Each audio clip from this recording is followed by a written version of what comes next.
Nah, seperti yang Anda lihat di belakang saya, terdapat penangkaran alami sekelompok burung.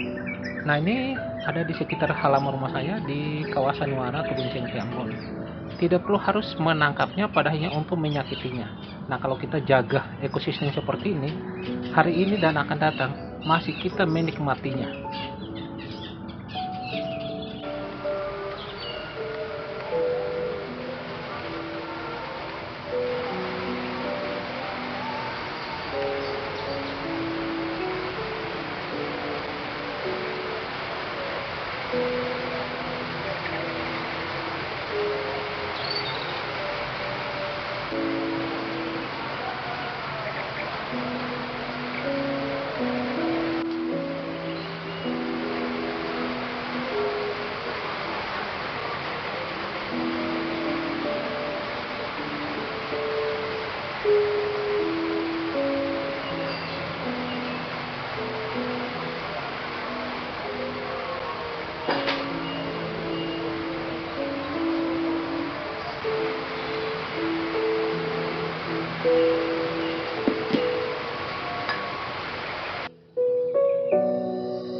Mundur sedikit gini.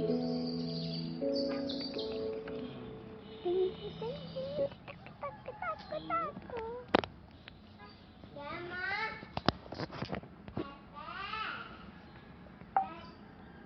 Dia goyang ekor tuh. Cacak bolong. Dia goyang ekor.